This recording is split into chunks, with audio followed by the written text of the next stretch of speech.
การแข่งขันแล่นรถจักรเทิงจอมพูอู้เมืองยุนนานหุ้ยเจอจีนปูดัวครั้งที่2ความไวและความตื่นเต้นเทิงภูอู่เมืองเมื่อบ่ดนมานี้การแข่งขันแล่นรถจักรเทิงจอมพูอู่เมืองยุนนานหุ้ยเจอจีนปูดัวครั้งที่2ปี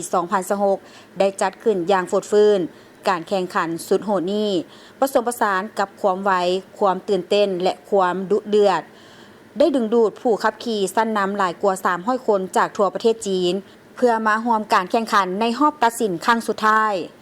สถานที่จัดงานแข่งขันแมนเมืองหุยเจ้อ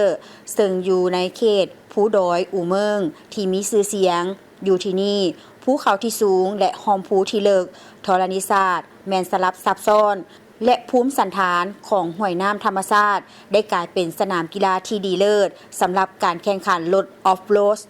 การแข่งขันครั้งนี้ได้กำหนด4เส้นทางที่มีลักษณะพิเศษเสื่อมจอดเข้ากับภูสันฐานที่หลากหลายเส้น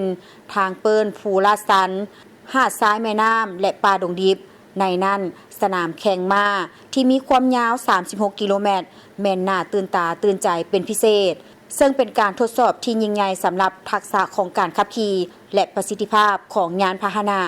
ในระหว่างการแข่งขันผู้ขับขี่ได้ขับรถจักรของเขาเจ้า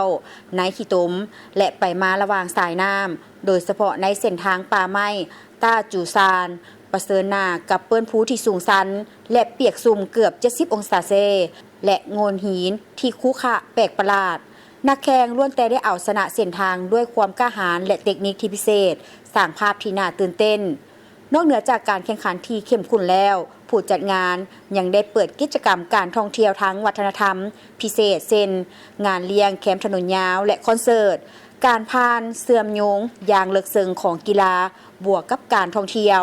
งานดังกล่าวนี้บ่เพียงแต่แสดงให้เห็นถึงทิวทัศน์ธรรมชาติที่สวยสดงดงามของจีนเท่านั้นแต่ยังเฮ็ดให้โลกได้เห็นพื้นฐานทางประวัติศาสตร์ที่เป็นเอกลักษณ์เฉพาะและความมีชีวิตชีวาในยุคปัจจุบันของเมืองหุยเจ้ออีกด้วย